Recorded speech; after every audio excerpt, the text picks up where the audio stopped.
இந்த அழிவின் விளிம்பில் இருக்கிற இந்த மாவட்டத்தை பாதுகாப்பதற்காக இன்றும் இந்த போராட்டம் ஆயுத யுத்தம் முடிந்து 15 வருடங்களுக்கு பிறகும் இளைஞர்கள் உயிர் கொடுக்க வேண்டிய ஒரு சூழலுக்குள் சென்று போராடி கொண்டிருக்கின்றார்கள். வடுக்கினாறு நிலையிலே சிங்கள பௌத்த பேரவாத காடியர்கள் அங்கே ஒரு பௌத்த கோயிலை நிறுவி புத்தர் சிலையை வைத்ததை பௌத்தமயமாக்குவதற்கு முயற்சிகளை மேற்கொண்ட பொழுது இந்த வவுனியா மாவட்டத்தில் இருந்து பல நூற்றுக்கணக்கான மக்கள் அங்கு திரண்டு அதற்கு எதிராக போராடி இருக்கிறார்கள். அந்த நீதிமன்றங்களில் வழக்குகள் நடைபெற்றாலும் இந்த மக்கள் போராட்டங்கள் தான் அந்த ஆக்கிரமிப்பை தடுத்திருக்கிறது. இந்த இளைஞர்கள் போராடுவதை கட்டுப்படுத்துவதற்காக இந்த தொல்பொருள் திணைக்களமும் காவல்துறையும் இணைந்து அப்பாவி இளைஞர்களை கைது செய்து அங்கே வெடுக்கினாரி மலையிலே இந்த பல்வேறு பல நிறங்களையும் திரவங்களை கரைத்துக் கொண்டு தாங்களே ஊற்றிவிட்டு அங்கிருந்த அந்த தொல்பொருள் இடங்களை சேதப்படுத்தினார்கள் என்று பொய் குற்றச்சாட்டுகளை சுமத்தி அவர்களை சிறையிலே அடைத்தார்கள். இந்த சிறைகளுக்குள் மிருகங்கள் கூட வாழ முடியாது. இந்த வவுனியா சிறைச்சாலைக்குள் அப்படி மிருகங்கள் கூட வாழ முடியாத சிறைச்சாலைக்குள் அந்த இளைஞர்களை அடைத்ததன் மூலமாக, அந்த பூஜாரிகளை அடைத்ததன் மூலமாக அவர்களை மனநோயாளியாக்குவதற்கு அல்லது நோய் தொற்றுக்குள்ளாக்கியவர்களை படிப்படியாக அனுமனுமாக சாதிப்பதற்கு இந்த காவல்துறையும் தொல்பொருள் திணைக்களமும் ஸ்ரீலங்கா அரசு நடவடிக்கைகளை மேற்கொண்டிருந்தது. அந்த சந்தர்ப்பத்திலே தமிழ் இனமாக ஒன்றுபட்டு அந்த கைதுக்கு எதிராக போராடியதனுடைய விளைவாக அந்த வழக்கை அவர்கள் மீளப் பெற்றவர்களை விடுதலை செய்திருந்தார்கள். இல்லை என்று அவர்கள் மட்டுமன்று போராடி இருக்கவில்லை என்று சொல்லி சொன்னால் இன்று வெடுக்கினாரி மலையிலே குருந்தூர் மலை போன்று ஒரு புத்தர் கோயில் இருந்திருக்கும். 2009 பிறகு தமிழ் மக்களுடைய தலைமை சக்தி என்று தாம்பாளத்திலே தட்டிலே வைத்து தாம்பாளத்தை கொடுத்தது போன்ற தலைமை பதவியை பெற்றுக் கொண்ட தமிழ் தேசிய கூட்டமைப்பினர் 2009 வரை சிங்கள குடியேற்றங்களை புலிகள் தடுத்திருந்தார்கள்.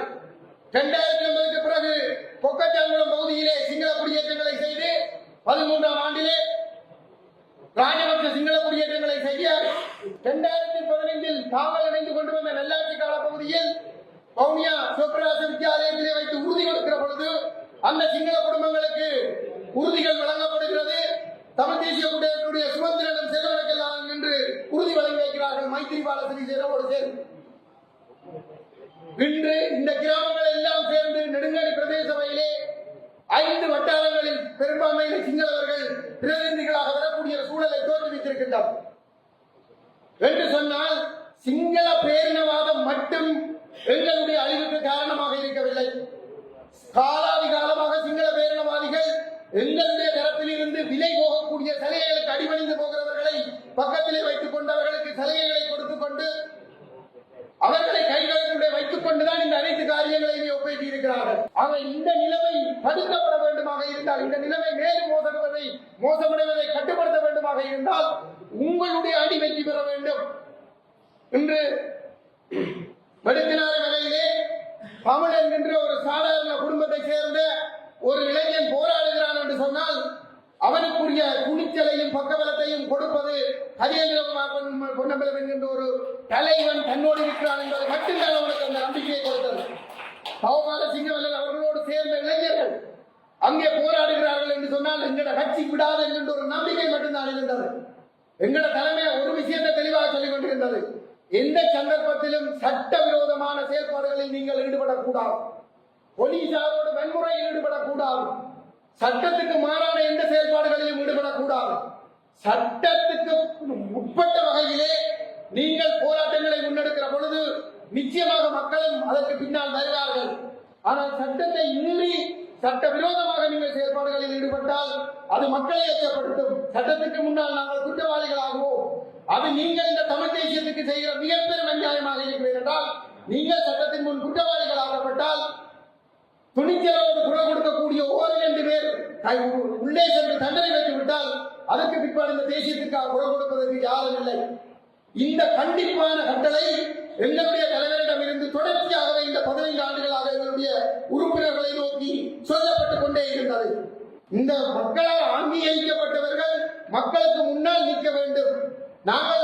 நீங்கள் உங்களுடைய பொருளாதாரத்தை இழக்க வேண்டாம், உங்களுடைய உயிரை நீங்கள் இழக்க வேண்டாம், ஒன்றையும் நீங்கள் இழக்க தேவையில்லை. நேர்மையாக அந்த இடத்தில் போய் நில்லுங்கள், மக்களை நிதானமாக வழிநடத்துங்கள், ஒரு சட்டவிரோத செயற்பாட்டிற்கு எதிர்ப்பு தெரிவியுங்கள். 90 விதமான பிரச்சனைகளை உங்களால் கட்டுப்படுத்தக்கூடியதாக இருக்கும். மனச்சாட்சியை தொட்டு சொல்லுங்கள்.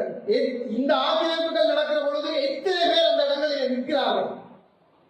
தையட்டி என்று எடுத்துக்கொண்டால் தையட்டியை எதிர்க்கின்றவர்கள் எத்தனை பேராக இருக்கிறார்கள்?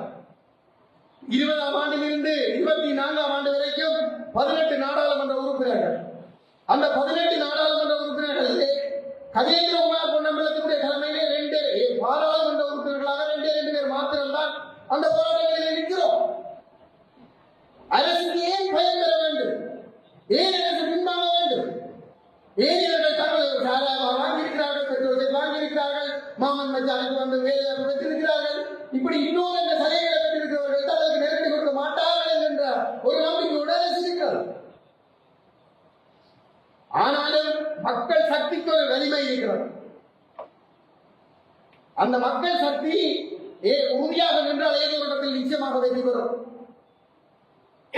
குருந்தூர் மலையிலே ஒரு சட்டவிரோதமாக ஒரு விகாரை கட்டப்பட்டது. அதற்கு எதிராக அங்கிருந்தவர்கள் சில வழக்குகளை போட்டார்கள்.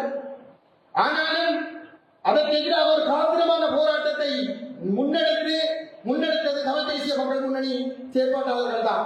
ஏனியர்களிலே பங்கெடுத்தார்கள்.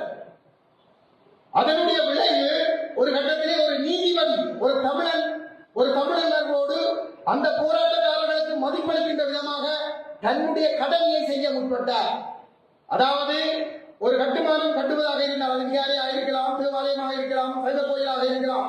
ஒரு கட்டுமானத்தை கட்டுவதற்கு சட்டபூர்வமாக அனுமதிகள் பெறப்பட்டிருக்க வேண்டும். அந்த அனுமதிகள் பெறப்பட்டிருக்கவில்லை. ஆகவே இது ஒரு சட்டவிரோதமான கட்டுமானம் என்ற ஒரு தீர்ப்பை கொடுத்தார். அவர் அந்த இடத்தில் அந்த நீதிமன்றத்தில் இருந்து அவர் இடமாற்றலாக சேர்ந்திருக்கலாம், அல்லது அவர் அரசு விரும்புகிற ஒரு தீர்ப்பை கொடுத்திருக்கலாம். ஆனால் அவர் அப்படி செய்யவில்லை. சட்டவிரோத கட்டுமானம் நிறுத்தப்பட வேண்டும் என்று சொன்னார்.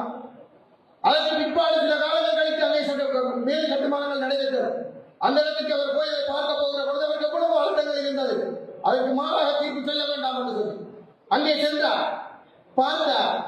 தன்னுடைய தீர்ப்புக்கு மாறாக கட்டுமானங்கள் எழுந்திருந்ததை அவதானித்து இந்த மக்களுடைய போராட்டங்களை தன்னுடைய மனதை நிறுத்தி அவர் தெளிவாக துணித்து சொன்னார், மேல் கட்டப்பட்டிருக்கிற அத்தனையும் சட்டவிரோதம் என்று சொல்லி ஒரு விஷயத்தை சொன்னார். சட்டவிரோதம் என்றுதான் சொன்னார். அரசியல் தலைவர்கள் நேர்மையாக இருந்தால் அதிகாரிகளும் தங்களுடைய உயிரை பணியம் வைத்து கடமையாற்ற தயாராக இருக்கிறார்கள். மக்களும் தங்களுடைய உயிரை பணியம் வைத்து இந்த இருப்பை பாதுகாப்பதற்காக உழைப்பதற்கு தயாராக இருக்கிறார்கள். அதற்கு முல்லைத்தீவு நீதிபதி சரவணராஜா நல்ல ஒரு எடுத்துக்காட்டு. ஆனால் அந்த சரவணராஜா அவ்வாறான ஒரு பாதிப்பை சந்திக்கிற பொழுது அறுதி பெரும்பான்மையை கொண்டிருந்த தரப்புகள் எவ்வாறு செயல்பட்டிருந்தார், அதற்கு பின்னர் நாடாளுமன்றத்தில் அவர்களுடைய செயற்பாடுகள் எவ்வாறு இருந்தன, அவர்கள் அதை முழுமையாக கொண்டு கொடுத்தார். வந்த வரவு செலவு திட்டங்கள் அனைத்தையும் ஆதரித்தார்கள். வரவு செலவு திட்டத்தை எதிர்த்த ஒரே ஒரு மனிதன் கஜேந்திரகுமார் பொன்னம்பலம் மாத்திரம்தான். இப்பொழுது இந்த அணு அரசு வந்த பிற்பாடு வரவு செலவு திட்டம், முதலாவது வரவு செலவு திட்டம் சமர்ப்பிக்கப்பட்ட பொழுது அந்த வரவு செலவு திட்டத்தின் 2வது வாசிப்பை செல்வமைக்கெல்லாம் ஆதரித்து வாக்களித்தார் சங்க கட்சியினுடைய தலைவர். அந்த சந்தர்ப்பத்திலே துணிச்சலோடு தமிழ் தேசிய கட்சியினுடைய தலைவர் ஸ்ரீகாந்த் ஐயாவும் சிவாஜிலிங்கம் ஐயாவும் மிக துணிச்சலோடு செல்வமைக்கெல்லாம் கேள்வியை கேட்டு இதன் மிக தவறான செயற்பாடு, இந்த வரவு செலவு திட்டத்தில் ஒன்றுமே இல்லை, மாறாக சிங்கள பௌத்த மயமாக்கல் தீவிரப்படுத்தப்படுகிறது, ஆகவே நீங்கள் இதை ஆதரித்தமைக்காக நீங்கள் மன்னிப்பு கேட்க வேண்டும், 3வது வாசிப்பை எதிர்த்து வாக்களிக்க வேண்டும் என்று சொல்லி அவர் அரசிடம் கடமைப்பட்டவர் முடியாது என்று சொல்லிவிட்டார். அவர்கள் வெளியேறினார். உண்மை இதுதான் ஒரு கொள்கை அடிப்படையில் ஒன்று சேர்ந்து செயல்படுவதில் எந்த தவறும் அல்ல. ஒன்று சேர்ந்து செயல்பட வேண்டும். ஆனால் ஒன்று சேர்ந்து செயல்படுவது என்ற பெயராலே தவறான முடிவுகளுக்கு ஒத்துழைக்க இயலாது.